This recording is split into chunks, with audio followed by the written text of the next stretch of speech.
Bismillahirrahmanirrahim. Assalamualaikum warahmatullahi wabarakatuh. Bagaimana kabarnya semuanya? Alhamdulillah. Alhamdulillah, minggu kemarin kita sudah melaksanakan PTS dan alhamdulillahnya juga nilainya sudah bagus-bagus. Nah, sekarang kita akan melanjutkan materi atau pelajaran Al-Quran yang terdapat pada surat Asy-Syura. Yang sebelumnya kita membaca ayat 19 sampai 20, kita akan melanjutkan ke ayat 21. Namun sebelum itu ada yang Pak Roni ingin sampaikan tentang waktu PTS kemarin ada pertanyaan tentang matlain. Meskipun belum nyampe materinya, tapi Pak Roni sedikit agak ingin menjelaskan. Jadi mat lain itu adalah, kalau lihat dari bahasanya, mat itu panjang, dan lain itu atau lain itu lunak. Jadi ketika kita bertemu dengan huruf mat lain atau bertemu dengan kalimat mat lain, kita membacanya dengan panjang dan lunak. Huruf mat lain itu ada dua, ada waw, ada ya.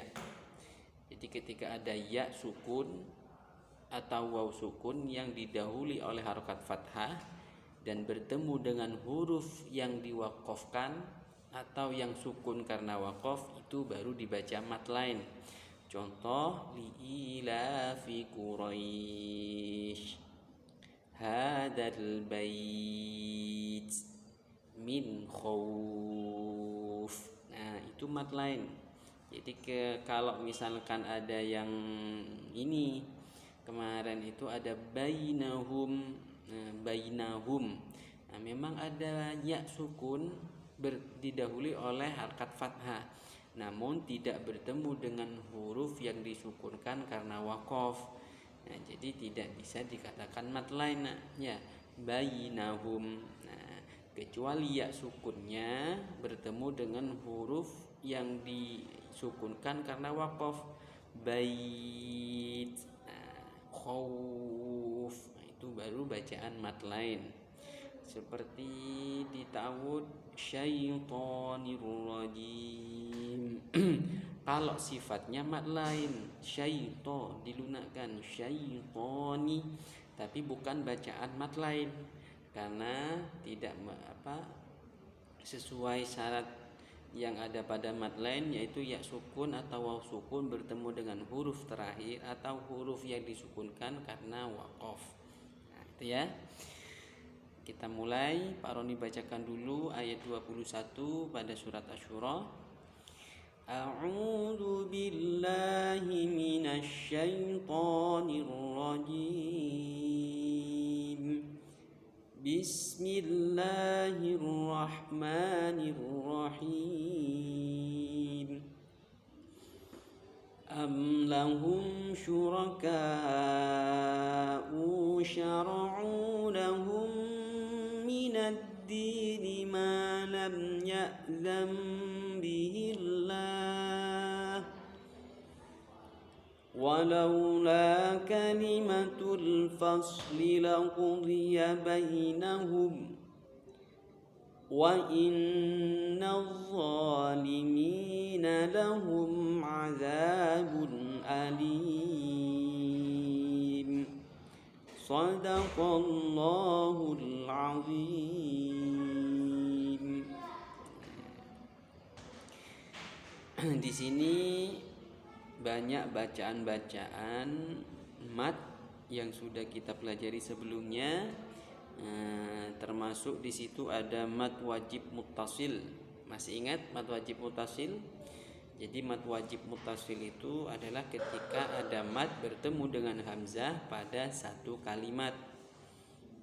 Jadi ada perbedaan, ada yang beda kalimat, ada yang satu kalimat. Mat yang bertemu dengan hamzah dalam satu kalimat dibaca mat wajib muttasil. Mat yang bertemu dengan hamzah beda kalimat dibaca mat jaiz munfasil.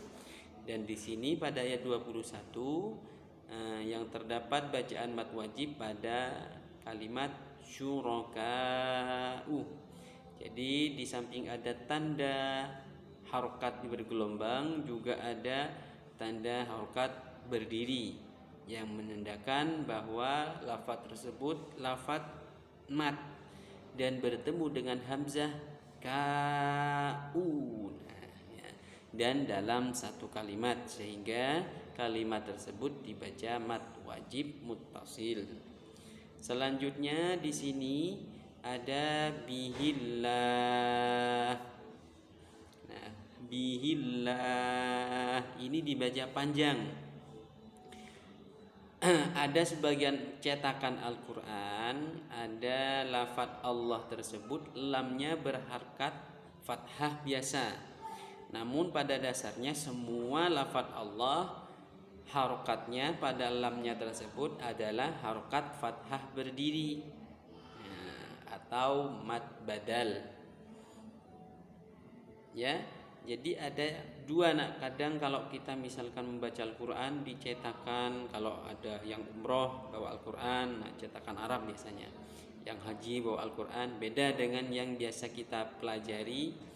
Jadi ketika lafaz Allah itu biasanya dibaca panjang, ketika kita melihat huruf yang berharkat fathah berdiri itu dibaca panjang, akhirnya dibaca pendek di lafaz Allah ini karena tidak mempunyai harkat fathah berdiri. Misal kita membaca Al-Quran cetakan Arab, namun semua lafaz Allah itu semua harkatnya berdiri, jadi dibaca panjang. Nah di sini kalau kita lihat, kebetulan Pak Roni pakai Al-Quran yang cetakan Arab ya. Dan di sini lafaz Allah tersebut berharokat fathah biasa, bukan berdiri. Namun karena Pak Roni dulu waktu belajar dari gurunya Pak Roni, jadi lafaz Allah semuanya itu lamnya itu berharokat fathah berdiri. Jadi makanya tadi Pak Roni bacanya panjang.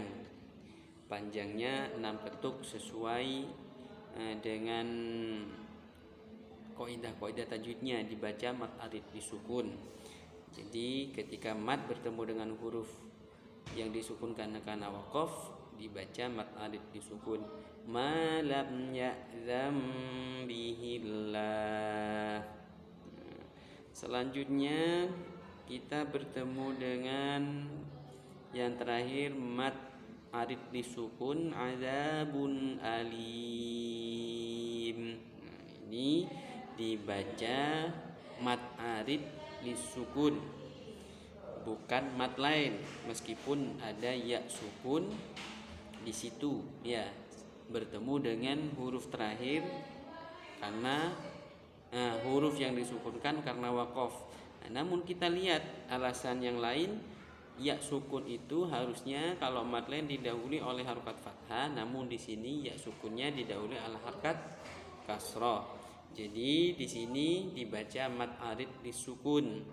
Kalau mad lain harusnya mad azabun alaim.